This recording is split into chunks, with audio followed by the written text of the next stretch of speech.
സർവം മായ. സത്യത്തിൽ ഈ സർവം മായ സിനിമ കാണാൻ പോകുന്നതിന് തൊട്ട് മുമ്പെയാണ് ഞാൻ ഈ ഫാർമ എന്ന് പറയുന്ന വെബ് സീരീസിൻ്റെ വീഡിയോ ഇട്ടത്. ആ സീരീസ് കണ്ടതും അപ്പോഴാണ്. അപ്പോഴത്തേക്ക് എനിക്ക് മനസ്സിലായി, തിരിച്ചു വന്നു. ഈ സർവം മായ സിനിമ സത്യത്തിൽ ഒരു എക്സ്പെക്റ്റേഷനോ ഒരു ഹൈപ്പും ഇല്ലാതെ പോയി കണ്ട പടമാണ്. എന്ത് കിടിലായിട്ടാണ് അവർ എടുത്തു വെച്ചതെന്ന് അറിയാമോ? നിവിൻ പോളിയും അതുപോലെ തന്നെ അജു വർഗീസും ഉള്ള ആ ഒരു കോംബോ നല്ല രീതിയിൽ വർക്കൗട്ട് ആയിട്ടുണ്ട്. പിന്നീട് ആ പ്രേതമായിട്ട് വന്ന ആ ഒരു കൊച്ചി എന്ത് രസമായിട്ട് അഭിനയിച്ചത് അറിയാമോ? നല്ല കിടിലവർ അഭിനയിച്ച്. ഒരു കഥയുണ്ടോയെന്ന് വെച്ചാൽ കഥയുണ്ട്, ഫൈറ്റ് ഉണ്ടോയെന്ന് വെച്ചാൽ ഒരു സ്ഥലത്ത് മാത്രമേ ഫൈറ്റ് ഉള്ളൂ, വേറെ ഒരു ഫൈറ്റും ഇല്ല. സംഭവം കോമഡിയൊക്കെ കാര്യങ്ങൾ കിടിലൊരു വർക്കൗട്ട് ആയിട്ടുണ്ട്. പേടിപ്പെടുത്തുന്ന സീൻ ഒറ്റ സീൻ മാത്രമേ ഉള്ളൂ. പേടിപ്പെടുത്തുന്നതല്ല, ആ ഒരു സൗണ്ട് എഫക്ട്സ് കൊണ്ടായിരിക്കണം ഞാൻ ചെറുതായിട്ട് ഞെട്ടിയായിരുന്നു. ഞാൻ ഞെട്ടി, കിട്ടൂസ് ഞെട്ടിയായിരുന്നു.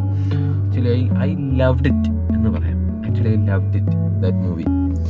സർവം മായ നിങ്ങളെല്ലാവരും പോയി കാണണം. ഫാമിലി ആയിട്ട് കാണാൻ പോകുന്ന അത്രയും നല്ലത്.